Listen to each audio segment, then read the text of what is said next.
This South African farmer wants to set the record straight. He wrote an open letter to US President Donald Trump after Trump offered Afrikaner farmers refugee status. But it's a genocide that's taking place that you people don't want to write about. But it's a terrible thing that's taking place, and farmers are being killed. They happen to be white. The first group of 59 Afrikaners travelled to the US in early May. It has raised questions about why a group of white South Africans of Dutch and French descent are being granted refugee status when the Trump administration has stopped all other refugee programs. De Jager represents a large farmer organisation which has members across South Africa.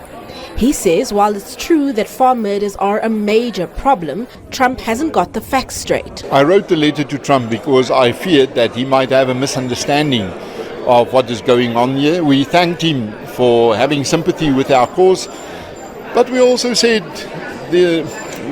rather help us to make things better here. Help us to, within our lifetime, fix the problems we have here. And it's not only a race thing. Black farmers have similar problems too, and we need those problems also to be attended to. Trump's genocide claims are a result of brutal attacks on farmers in South Africa. Most of the murders happened during armed robberies. There's a large memorial at Nampo, South Africa's largest farming expo, dedicated to farm murders. It contains around 2,800 names, going as far back as the 1970s. One thing that stands out about this event is the diversity. We've seen many Afrikaners, but we've also seen many black people in attendance. This memorial includes the names of black farmers who were victims of farm murders, debunking the idea that it's a crime that only affects white people. And those we spoke to say while they are concerned about farm murders, they don't want to leave South Africa. If people want to do it, I think it's a good idea. It gives them an option out if they want.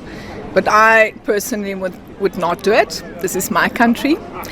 And that is something that Mandela fought for, is for freedom for all. I cannot really say there's a genocide in South Africa. The only thing that is happening is it's a crime in general. You know, in every country, in every places, we do have crimes, irrespective of race, you know. So I think the genocide issue is exaggeration. No genocide now go on, brother. Then there's a few Trump some misinformation. And them a feed Trump the misinformation forward from Elon Musk, me believe. Literally me believe that. Say forward from him because they want to get back people in their country, as I say. And if they want to do that, in a long run, if they just take them back, people are say, oh, you reject the other people, them and just accept them money, right? A farmer them, if we get some farmer in our country right now, when we are do so much reform, right, then the better for we. Yeah. What do you mean, man? Tactically. Like from a business standpoint, white farmers, because that was one of the narratives. Oh, when Trump run out, well, like black people, they want, who gonna work in factories, who gonna work in farms, You hear me I say, Jamaica, don't make misinformation result in the same thing where I reach Trump right now. South Africa, reach Uno and Chore and Joe. If you understand what really are going in Africa, not true because of Jamaica alone with it. I said that video, I want you to go one place in Africa where the black people are allowed to live there. And if you're black, you cannot live there, you cannot work there. I'm not going to see me talk. I'm in love with Orania. Yes. Can I stay in here?